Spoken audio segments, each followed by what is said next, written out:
नमस्कार साथियों, स्वागत है आप सभी का द आर के गुरुजी प्लेटफॉर्म पे। और जैसा कि आप सभी लोग जानते हैं कि भाई कल हमने अपनी पहली क्लास जो है कवर की थी। ब्लूप्रिंट मैंने आपको समझा दिया था पहली वाली क्लास में, और आज हमें सेकंड क्लास से अपना सिलेबस चालू करना है भाई।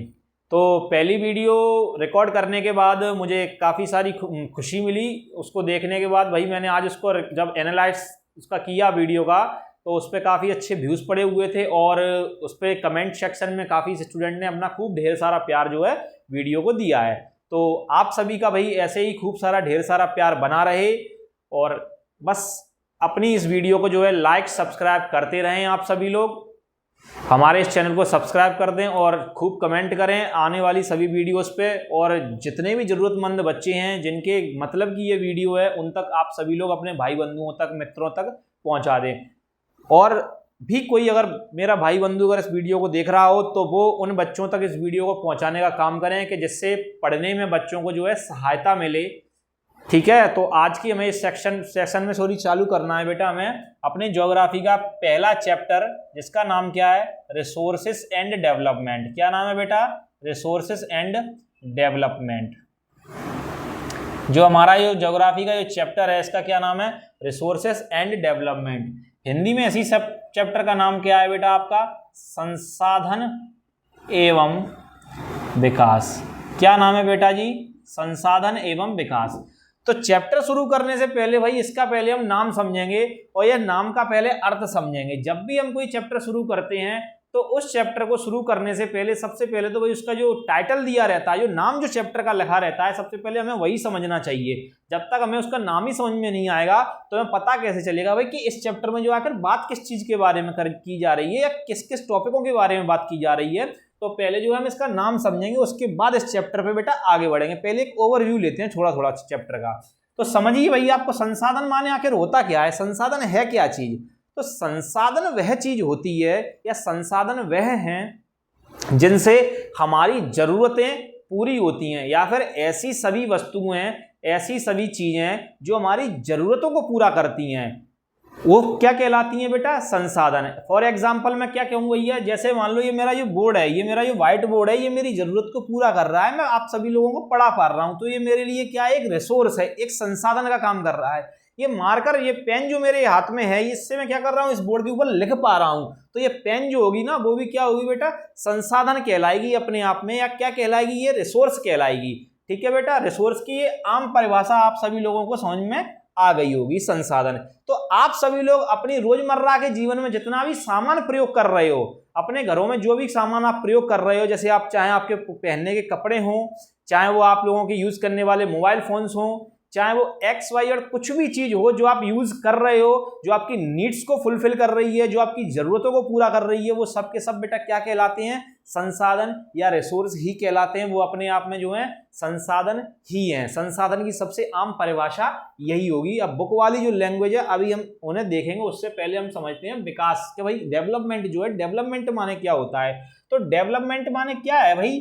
सिंपल और आम भाषा में एकदम इस शब्द का मतलब समझ लो आप। डेवलपमेंट ऐसे समझो, आज हम जिस जगह पे हैं या जिस जगह पे आज हम लाई कर रहे हैं, उस जगह से थोड़ा सा आगे बढ़ जाना या कितना भी आगे बढ़ जाना ही क्या कहलाता है? विकास कहलाता है। जैसे उदाहरण के तौर पे कोई व्यक्ति है जिसके पास कितने रुपए की इनकम है? 10 रुपए मंथली इनकम आ रही है। तो अगर वो अपने किसी भी प्रकार के एफर्ट्स लगाकर वो अपनी इस 10 रुपए की इनकम को भाई अगर कन्वर्ट 100 रुपीज में कर देता है, तो वही उसका क्या हो गया? विकास हो गया। उसका भाई क्या हो गया?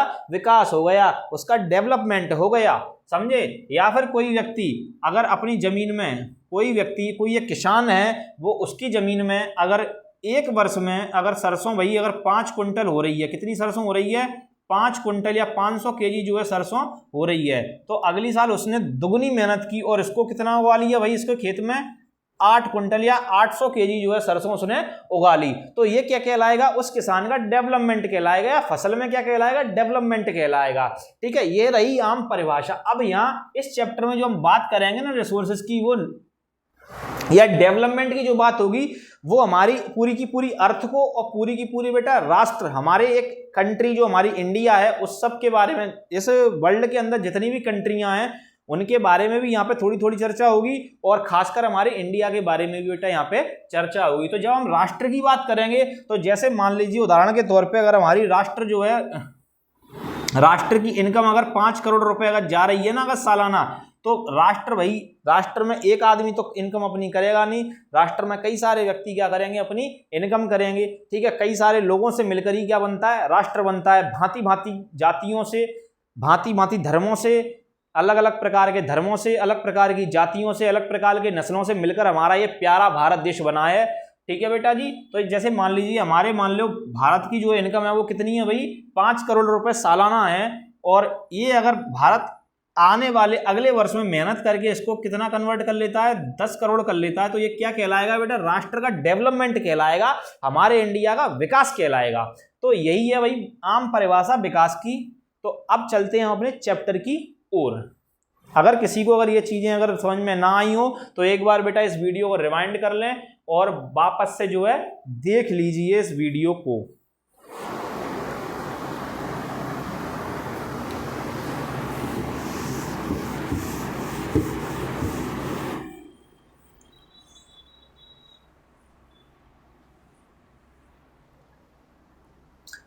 तो किताब बेटा क्या कह रही है हमारी, कि everything available in our environment which can be used to satisfy our needs provided it is technological accessible economical feasible and culturally acceptable can be termed as resource. क्या बोला भाई, कि संसाधन क्या है भाई, एवरीथिंग, क्या बोला, एवरीथिंग, यानी ऐसी सभी वस्तु that fulfills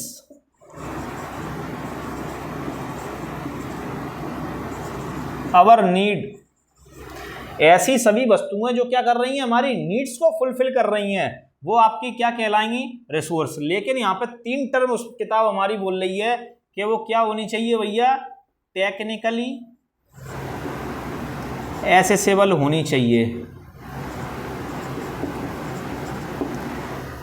पहला टर्म। दूसरा टर्म क्या हो रहा है, इकोनॉमिकली फीजिएबल होनी चाहिए। तीसरा टर्म क्या है आपका इसमें, कल्चरली एक्सेप्टेबल होनी चाहिए।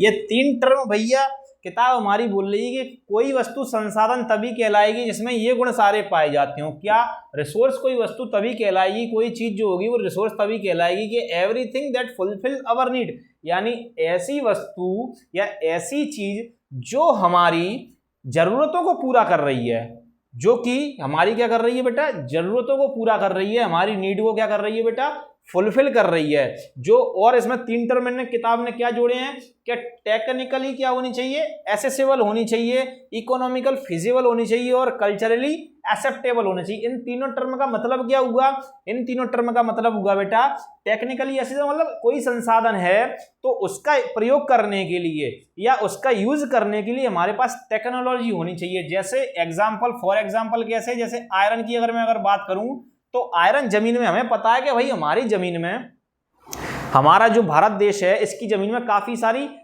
संपदा छुपी हुई है जमीन के अंदर। तो इसमें मान लीजिए आयरन है, आयरन जो है कच्चे फॉर्मेट में या आयरन ओर के रूप में जो है हमें यहाँ पे क्या मिल रहा है इस जमीन से। अब इस आयरन को निकालने के लिए जब तक हमारे पास टेक्नोलॉजी नहीं होगी तो ये आयरन होना हमारे लिए, बेशक ये संसाधन है अपने आप में आयरन और, लेकिन ये जब तक इसको निकालने की जो टेक्नोलॉजी है हमारे पास, ये अगर नहीं है तो ये हमारे किसी मतलब का नहीं है। ये चीज आप समझ लीजिए, ये चीज आप बहुत क्लियरली समझ लीजिए। ठीक है, अगला आपका क्या आ रहा है बेटा, इकोनॉमिकल फीजिबल। इकोनॉमिकल फीजिबल मतलब कैसा, कि आयरन ओर निकालने के बाद ये आपको कुछ ना कुछ क्या दे दे भैया, इकोनॉमिकल फायदा दे दे। आयरन क्या दे दे भैया आपको, इकोनॉमिकल फायदा, या आयरन के स्थान पर कोई भी ऐसी वस्तु जो संसाधन है या अपने आप में संसाधन कहला रही है वो क्या होनी चाहिए, इकोनॉमिकली क्या होनी चाहिए, फायदा देने वाली होनी चाहिए लोगों को।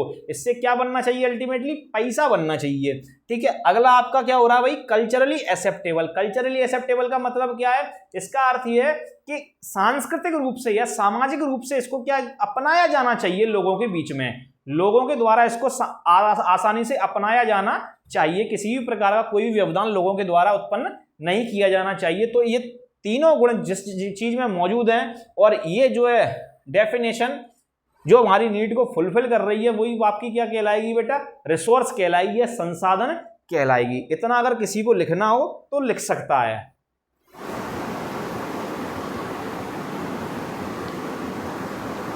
इसके बाद चलते हैं बेटा अपनी आगे की टॉपिक्स पे कि भाई हमारी जो किताब है, किताब हमें आगे और क्या समझा रही है, क्या कहना चाहती है किताब अभी हमसे अब आगे।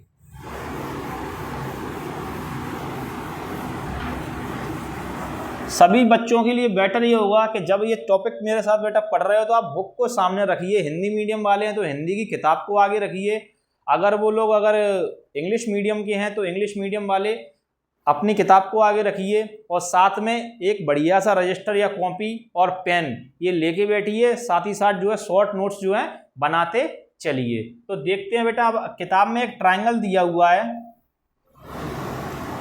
जिसमें बीच में बेटा क्या लिखा है, ह्यूमन बीइंग्स। बीच में क्या लिखा हुआ है, ह्यूमन बीइंग्स, और इस कोने पे यहाँ पे टेक्नोलॉजी, इस कोने पे यहाँ पे इंस्टीट्यूशन और इस कोने पे यहाँ पे बेटा नेचर। हिंदी मीडियम वालों के लिए बता देता हूँ, यही सेम ट्रायंगल यहाँ ह्यूमन बीइंग की यहाँ छोटा से फॉर्म में यहाँ बना रहा हूँ, यहाँ से देख लें भैया। यहाँ बीच में क्या लिखा हुआ है, मानव। इधर आपका क्या लिखा हुआ है बेटा,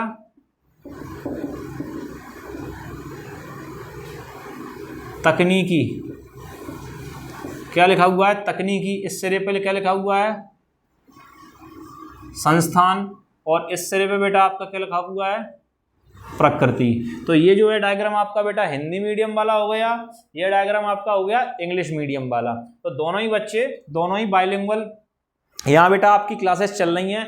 बाइलिंगुअल आपको बता देता हूँ, कुछ बच्चे अगर नहीं जानते हो बाइलिंगुअल का शब्द क्या होता है। बाइलिंगुअल माने आपको जो क्लासेस दी जाएंगी ना वो हिंदी और प्लस इंग्लिश दोनों ही लैंग्वेजेस में यहाँ पे रहेंगी। मैं कंबाइन करके पढ़ा रहा हूँ हिंदी और इंग्लिश दोनों मीडियम वाले स्टूडेंट्स को। तो समझते हैं भैया अपने इस वाले डायग्राम को, इस प्यारे से डायग्राम को जो आप लोगों के किताब में छपा हुआ है, ठीक है, या जो बना के एनसीईआरटी वालों ने आपको दिया है। तो ये क्या कहना चाह रहा है ये डायग्राम हमसे, इस डायग्राम से क्वेश्चन आ सकता है, क्वेश्चन कंसेप्चुअल बेस पे पूछ सकता है भैया बोर्ड वाला, या फिर हो सकता है वो यहाँ से कहो आपसे ओटी ही पूछ ले, कोई एक छोटी सी एक्सरसाइज, कोई फिलअप या कोई टिक द करेक्ट ऑप्शन आपसे पूछ ले। तो क्या है भाई, ये कहना चाह रहा है कि ह्यूमन बीइंग क्या करेगा कि टेक्नोलॉजी का प्रयोग करते हुए, कोई एक मानव है, कोई व्यक्ति है, इंसान है, वो क्या करेगा, टेक्नोलॉजी का, तकनीकी का प्रयोग करते हुए किससे इंटरेक्ट करेगा, नेचर के साथ में बेटा इंटरेक्ट करेगा, यानी प्रकृति के साथ में इंटरेक्ट करेगा। इंटरेक्ट मतलब कैसा, यानी प्रकृति के साथ में कुछ ना कुछ क्या हलचल करेगा ये टेक्नोलॉजी का प्रयोग। जैसे मैंने अभी आपको आयरन ओर वाला उदाहरण दिया था कि आयरन को जमीन से निकालने का हमारे पास अगर एक अच्छा सा टेक्नोलॉजी है, उसका तरीका हमें मालूम है, उसकी तकनीकी हमें मालूम है, तो और आयरन मिल कहां से रहा है भाई, हमें नेचर से मिल रहा है, ठीक है। तो ये टेक्नोलॉजी का प्रयोग करते हुए नेचर से हम क्या कर लेंगे, उस आयरन को निकाल लेंगे, और जब इस आयरन को निकालने के बाद फिर अपन क्या करेंगे, इंस्टीट्यूशंस भैया खड़े कर देंगे,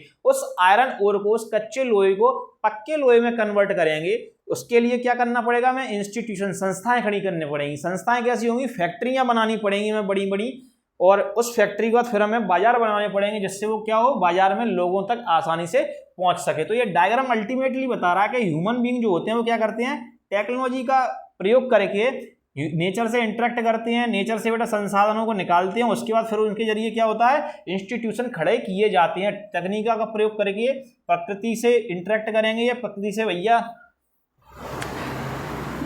तकनीकी का प्रयोग करेंगे और प्रकृति से क्या करेंगे, संसाधनों को निकालेंगे, संसाधनों को क्या कर लेंगे भैया, धीमे धीमे विकास कर लेंगे। उसके बाद क्या करेंगे, ये संसाधनों को आगे बढ़ाने के लिए, इनको और विकसित रूप देने के लिए संस्थानों का निर्माण कर लेंगे या इंस्टीट्यूशनों का निर्माण कर लेंगे। ये इंस्टीट्यूशन संस्था क्या होंगी, ये फैक्ट्री वगैरह जितनी भी बनी हुई हैं जो आपकी नेचुरल प्रोडक्टों को कन्वर्ट कर करके आप तक पहुंचा रही हैं, वो सब आपकी क्या कहलाएं, आ जाएंगी, इसी संस्था के अंदर आ जाएंगी।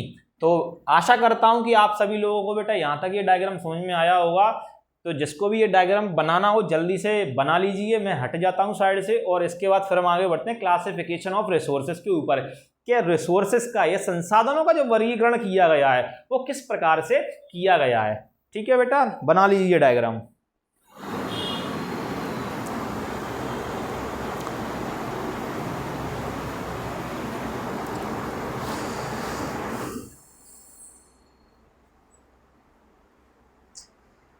तो देख लेते हैं बेटा आगे की, अगला टॉपिक है हमारी किताब में क्लासिफिकेशन ऑफ रिसोर्सेस। अब बहुत से बच्चे इस डायग्राम के नीचे एक किताब में चार्ट भी बना हुआ है, पीले से डब्बे में एक चार्ट बना हुआ है, वहां पर रिसोर्सेज का क्लासिफिकेशन दे दिया है उन्होंने शॉर्ट फॉर्म में। तो भाई उस चार्ट को मैं डायरेक्ट ना समझाती हूँ, काफी डिटेल में समझाऊंगा। उसमें आपकी जो नई वाली इस साल की जो किताबें आई हैं 2025, 26, 27 की, उसमें केवल और केवल उन्होंने एनसीईआरटी वालों ने बेटा नाम लिख के छोड़ दिया है, जो कि अपर्याप्त है या इनफ नहीं है बच्चों के लिए, क्योंकि वो नाम से ही क्वेश्चन पूछ लेगा। जो बोर्ड वाला होगा उन्होंने रिजर्व रिसोर्सेस, ओनरशिप वाले रिसोर्सेज, जितने भी नेशनल इंटरनेशनल रिसोर्सेज जो उसमें नाम लिख के उन्होंने छोड़ दिए हैं, और उनने यहाँ पे स्पष्ट परिभाषा किताब के अंदर नहीं लिखी नई वाली में। तो भैया मैं एक एक करके इनको आप सब लोगों को बताता जाता हूं, तो भाई देखते जाओ और लिखते जाओ। क्लासिफिकेशन ऑफ रिसोर्सेस क्या है तुम्हारा भाई? Classification of resources. तो क्लासिफिकेशन ऑफ रिसोर्सेस को हिंदी में क्या बोलोगे? संसाधनों का वर्गीकरण। क्या बोलोगे बेटा? संसाधनों का वर्गीकरण। क्या बोलोगे भाई? संसाधनों का वर्गीकरण, यानी संसाधनों को जो वर्गीकृत किया गया यानी बांटा गया है, तो किन किन आधारों पे और किन किन बेसिस पे और कैसे कैसे जो है इनको बांटा गया है। ठीक है, तो पहला जो है आपका बेटा ओनरशिप के बेसिस पे है, सॉरी ओरिजिन के बेसिस पे बेटा। पहला आपका ओरिजिन के बेसिस, इसको पूरा लिख लो, हेडिंग बना लो यहाँ पे, basis, on the basis of origin. क्या हेडिंग बनाओगे यहाँ पे? On the basis of origin. Hindi में, हिंदी वाले लिख लो उत्पत्ति के आधार पे। क्या लिखोगे बेटा? उत्पत्ति के आधार पर। तो उत्पत्ति के आधार पे जो संसाधन आपके बेटा बांटे गए हैं वो कितने प्रकार के बांटे गए हैं बेटा? आपके उत्पत्ति के आधार पर संसाधन आपके बेटा दो प्रकार के बांटे गए हैं। पहला है आपका बायोटिक, दूसरा है आपका अबायोटिक। पहला क्या है बेटा आपका? बायोटिक, दूसरा है आपका अबायोटिक। तो वही बायोटिक को हिंदी में क्या बोलोगे? हिंदी में बताइए, जल्दी से बताइए बेटा, कमेंट कीजिए, हिंदी में क्या बोलेंगे बायोटिक रिसोर्सेस को? क्या बोलेंगे? जैविक। क्या बोलेंगे? जैविक। और अबायोटिक को क्या बोलेंगे? अजैविक। क्या बोलेंगे? अजैविक। अब ऐसा भी हो सकता है कि यहाँ पे जैविक की जगह पे आपको जो है जैव लिखा दिख जाए। क्या लिखा दिख जाए बेटा जी? जैव। और अजैविक की जगह आपको लिखा दिख जाए क्या? अजैव। क्या लिखा दिख जाए बेटा जी? अजैव। ऐसा भी हो सकता है। तो जैविक या जैव दोनों में से कुछ भी लिखा आ जाए, बात एक ही है। अजैविक और अजैव में से कुछ भी लिखा आ जाए तो बात एक ही है।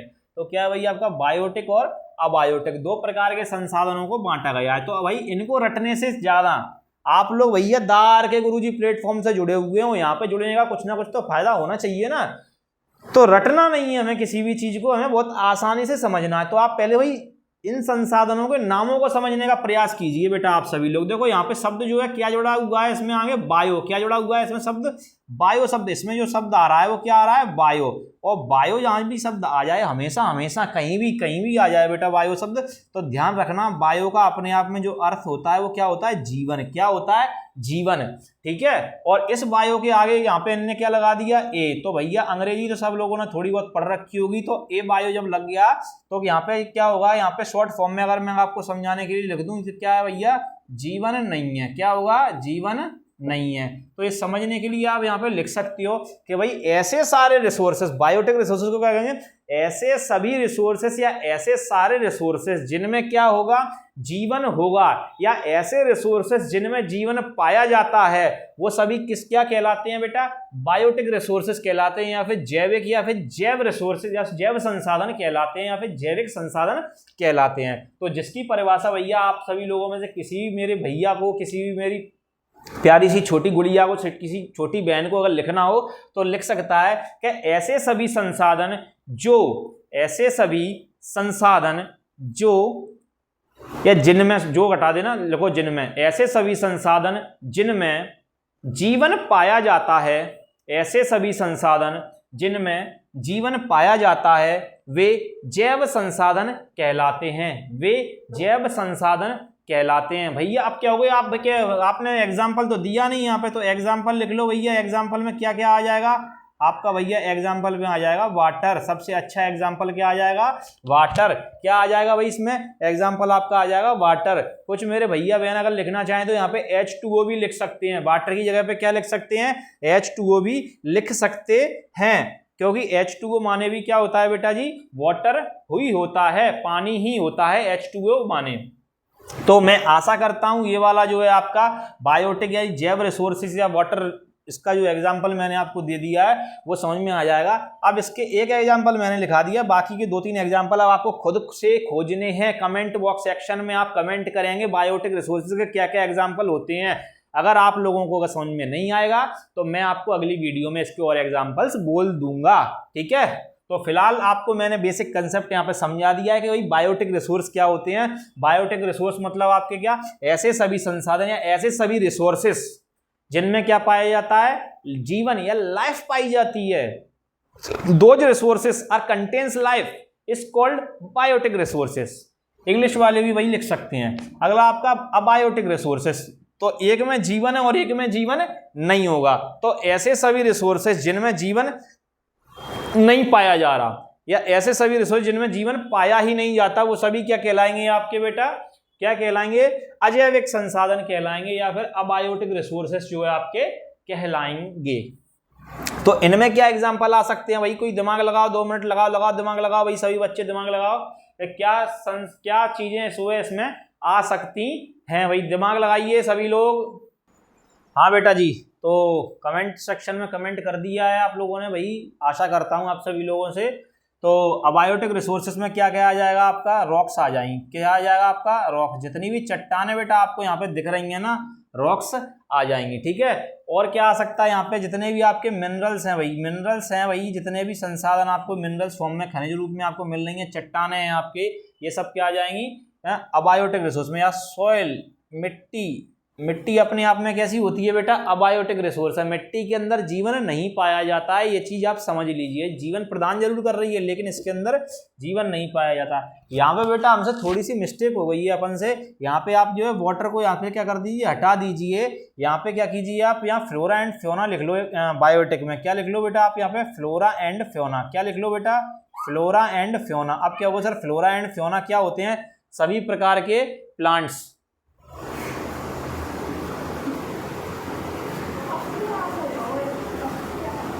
लोगों को बता देता हूँ, यहाँ पे क्या लिख लो आप, फ्लोरा एंड फ्योना लिख लीजिए। तो यहाँ पे मैं पढ़ाते पढ़ाते फ्लो में थोड़ा माइंड हो गया होगा, मैंने जब बोर्ड पे वापस से ध्यान दिया तो अबायोटिक नहीं, ये वाटर जो है आपका अबायोटिक का क्या कहते हैं उदाहरण है। वाटर जो है वो कैसा है आपका, अबायोटिक का उदाहरण है, ठीक है। और फ्लोरा एंड फ्योना आपका जो आता है आपका वो सर बेटा, फ्लोरा और क्या होता है, फ्लोरा में आपके सभी प्लांट्स आ जाएंगे और फ्योना में सारे के सारे एनिमल्स आ जाएंगे। तो जितने भी प्लांट्स और एनिमल्स जो हैं, जो कि संसाधन के रूप में हमारे लिए क्या कर रहे हैं बेटा, काम कर रहे हैं, वो सबकी क्या में आ जाएंगे, आपके बायोटिक रिसोर्सेस में आ जाएंगे। और जितने भी आपके रॉक्स, मिनरल्स, वाटर, सॉइल, ये सारी चीजें वो क्या में आ जाएंगी, अबायोटिक रिसोर्सेस में आ जाएंगी। तो ओरिजिन की बेसिस पे हमारे जो है 2 प्रकार के हमने आज रिसोर्सेज समझ लिए हैं। तो जिनको अगर ये नोट करना हो नोट कर सकते हैं। तो फिर हम अगले टॉपिक पे आगे बढ़ जाते हैं। अपने जो 2nd नंबर का जो एग्जॉस्टिबिलिटी के बेसिस पे जो रिसोर्सेज हैं उनको देखेंगे। नोट कर लीजिए आप 1 मिनट में जल्दी से।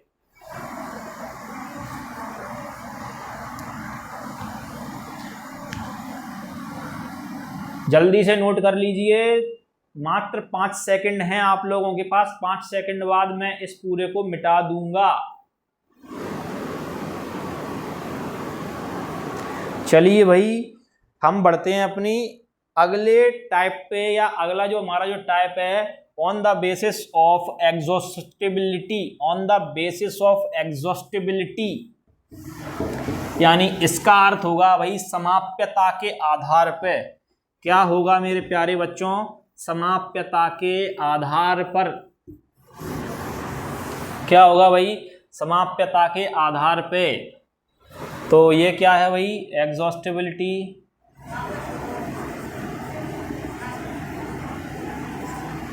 ठीक है, ये क्या होगा?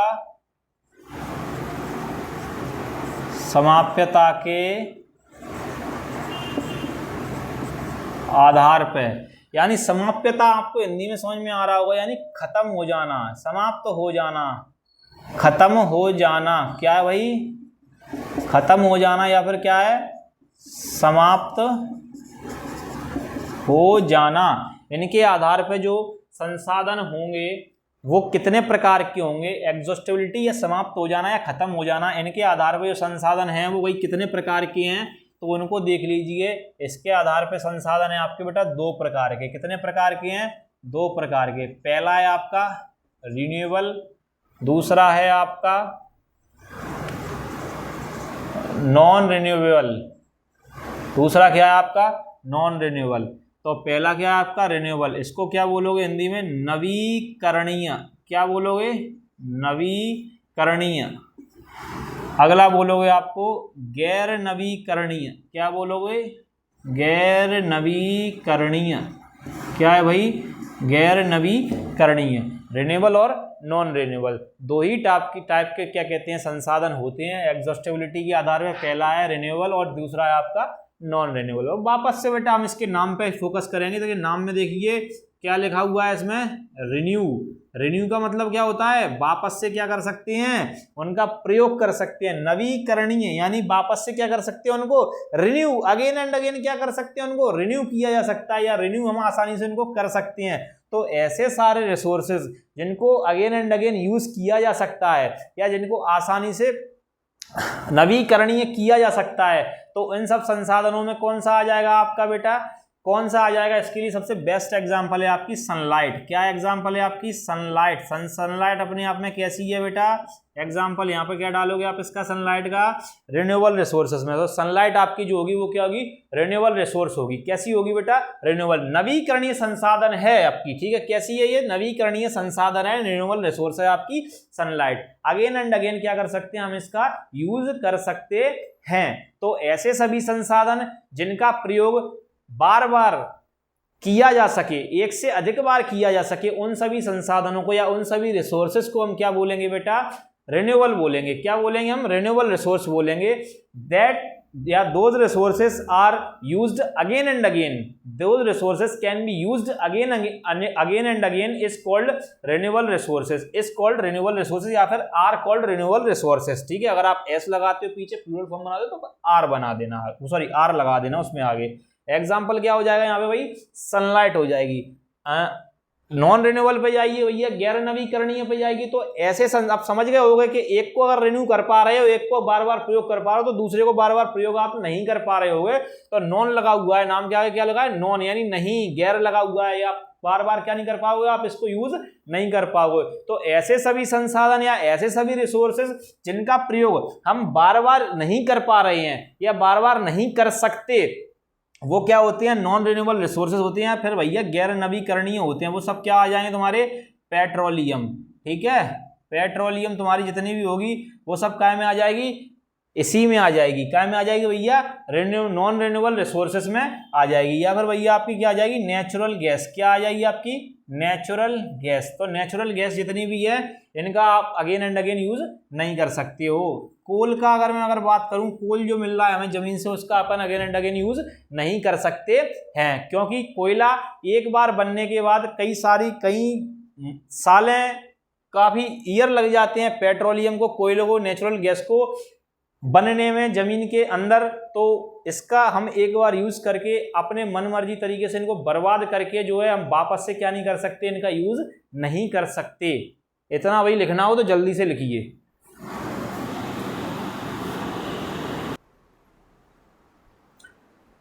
तो बेटा आई होप कि आप सभी लोगों ने इसको नोट कर लिया होगा। तो देखते हैं भाई इसका अगला टाइप भाई क्या होने वाला है।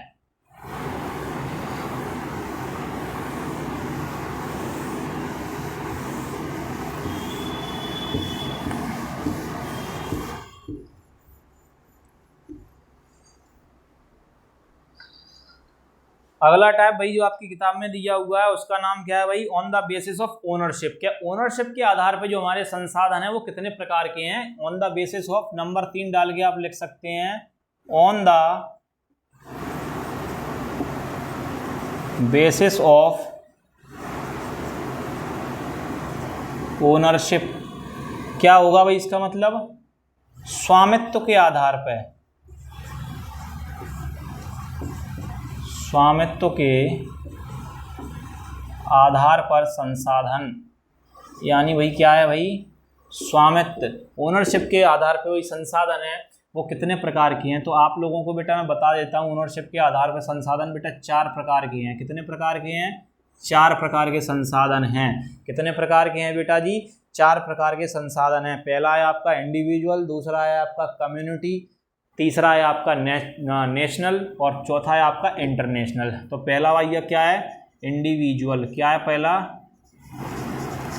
इंडिविजुअल। दूसरा क्या है, कम्युनिटी। तीसरा क्या है आपका, नेशनल। चौथा क्या है आपका, इंटरनेशनल। चौथा क्या है आपका, इंटरनेशनल। इंडिविजुअल को बोलोगे क्या भैया, व्यक्तिगत।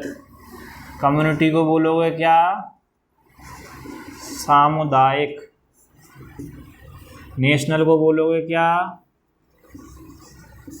राष्ट्रीय। इसको बोलोगे क्या, अंतरराष्ट्रीय।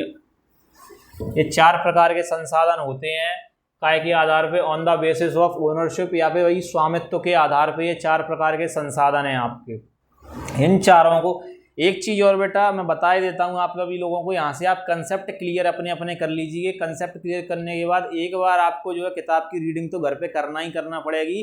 आप एक बार इन वीडियोस को देखने के बाद जब आप किताब की रीडिंग करोगे तो सारी चीज़ें एकदम क्रिस्टल क्लियर हो जाएंगी आप लोगों के सामने, और बिल्कुल भी आपको कोई समस्या नहीं आएगी। और फिर भी अगर इनको वीडियो को देखने के बाद कोई समस्या अगर आती है तो आप कमेंट कर दीजिए कमेंट सेक्शन में जाके। भैया अगर किसी को ज़्यादा ही भैया डाउट अगर अपने क्लियर कराने हैं तो ये मेरा व्हाट्सएप नंबर है, इस पर मैसेज छोड़ देना, आपको आपके डाउट का सॉल्यूशन मिल जाएगा मेरे इस नंबर पर, ठीक है। तो चलिए भाई ये समझ लेते हैं ये चारों होते क्या हैं। तो इंडिविजुअल नाम से पता चल रहा है भैया आपको, इंडिविजुअल यानी किसी एक पर्टिकुलर व्यक्ति का होगा, किसी एक किसका होगा, पर्टिकुलर व्यक्ति का होगा। जैसे मान लो ये पेन है तो ये पेन किसका है भाई, मेरा है ये पेन, ठीक है। तो इस पे अधिकार किसका होगा, मेरा होगा। मैं जिस घर में रह रहा हूँ घर किसका है भाई, मेरा घर है, तो इस पे अधिकार किसका होगा, मेरा होगा। तो किसी एक व्यक्ति के आधिपत्य में या किसी एक व्यक्ति के मालिकाना हक में जो चीज होती है उसको क्या बोलते हैं भाई, इंडिविजुअल रिसोर्स बोलते हैं, या फिर व्यक्तिगत संसाधन बोला जाता है। उसको क्या बोलते हैं, व्यक्तिगत संसाधन बोला जाता है।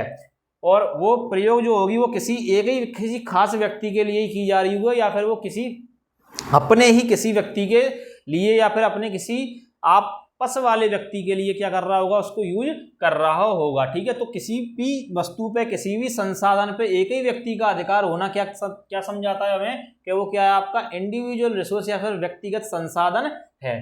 सेकंड नंबर बेटा आपका क्या आएगा, आपका कम्युनिटी रिसोर्स यानी सामुदायिक, यानी कि पूरे के पूरे किसका, समुदाय का, एक पूरी कम्युनिटी का जिसके ऊपर अधिकार होगा, इस पूरी कम्युनिटी का अधिकार होगा। जैसे कि उदाहरण के तौर पे आ जाएगी यहाँ पे मोहल्ले की बोरिंग। क्या आ जाएगी भैया, मोहल्ले की बोरिंग, ठीक है। तो बोरिंग पे भैया जब मोहल्ले की जो बोरिंग है तुम्हारी, इस पे किसी एक व्यक्ति का अधिकार नहीं है, इस पे पूरे मोहल्ले का अधिकार है, पूरे एक समुदाय का अधिकार है, ठीक है। जो पूरे एक समुदाय का अधिकार है इस चीज के ऊपर, तो ये क्या कहलाएगा, तुम्हारा कम्युनिटी रिसोर्स कहलाएगा। तो ऐसे सारे काफी एग्जांपल, जैसे पार्क है आप लोगों के भाई, ठीक है, एक सोसाइटी के अंदर या एक किसी कॉलोनी के अंदर अगर कोई पार्क बना हुआ है तो वो पार्क भी काय के अंदर आ जाएगा, आपका कम्युनिटी रिसोर्स के अंतर्गत ही आ जाएगा। या फिर एक मोहल्ले का कोई एक ट्रांसफार्मर रखा हुआ है, डीपी रखी हुई है बिजली प्रोवाइड करने वाली, तो वो भी क्या होगी, एक कम्युनिटी रिसोर्स के अंतर्गत ही आएगी। ठीक है, या कोई हैंडपंप लगा हुआ है जो कि सभी लोगों का समान रूप से उस पर अधिकार है, वो भी क्या आ जाएगी, आपकी कम्युनिटी रिसोर्स के अंतर्गत ही आ जाएगी। तो ऐसे सभी रिसोर्स है जिसपे एक पूरे समुदाय का अधिकार होता है, उसको क्या बोला जाता है, कम्युनिटी। या पूरी कम्युनिटी का जिसके ऊपर क्या होता है, अधिकार, या जिसके एक पूरी कम्युनिटी के अंडर में रिसोर्सेज आते हैं, उनको क्या बोलते हैं, हम कम्युनिटी रिसोर्स बोलते हैं। नेक्स्ट है आपका भैया नेशनल। नेशनल मतलब राष्ट्रीय, यानी ऐसे रिसोर्स जिन पर पूरे के पूरे राष्ट्र का ही अधिकार हो, जैसे नदियों का जल, जैसे कि रिवर्स। तो जितनी भी रिवर्स हैं भाई, इस पे पूरे राष्ट्र का अधिकार है, कोई एक व्यक्ति ये नहीं कह सकता कि ये रिवर मेरी है। ठीक है, जैसे कि हमारे क्या माउंटेन्स, तो माउंटेन्स भी जो हमारे संसाधन हैं, जो रॉक्स हैं हमारी, ठीक है, तो ये सब क्या है भाई, ये सब क्या है, नेशनल रिसोर्सेस में काउंट होती हैं। नेशनल रिसोर्स में नदियों का जल हुआ, माउंटेन्स हुए, और भी काफी सारी चीजें होती हैं। तो ऐसी सभी वस्तुएं जिन पे क्या पूरे के पूरे राष्ट्र का अधिकार होता है, वो सब काय में आ जाती हैं, नेशनल रिसोर्स के अंतर्गत आ जाती है।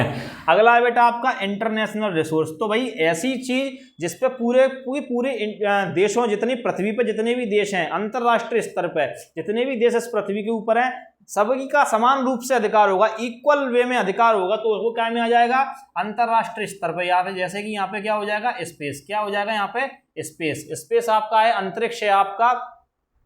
तो अंतरिक्ष में क्या होगा भाई, अधिकार सभी लोगों का समान रूप से है, सभी लोग नेविगेट कर सकते हैं, सभी लोग वहां पर रिसर्च वगैरह जो भी अपना कोई भी करना है, किसी को भी कोई यूज करना है किसी भी पर्पज से, साइंटिफिक रीजन से, तो आराम से कर सकता है। तो वो क्या होगा आपका, स्पेस क्या में आ जाएगा, आपका इंटरनेशनल रिसोर्सेज में आ जाएगा। अब जैसे अभी यहाँ पे नेशनल रिसोर्स में एक चीज बेटा आपको यहाँ पे और मैं क्लियर कर देता हूँ। कभी कभी एक एग्जाम्पल से बहुत ज्यादा ओटी पूछ ली है आपने, आपके बोर्ड ने, और पूछा भी है। जैसे मान लो आपका ये भारत है, इसको मिटाना पड़ेगा मुझे,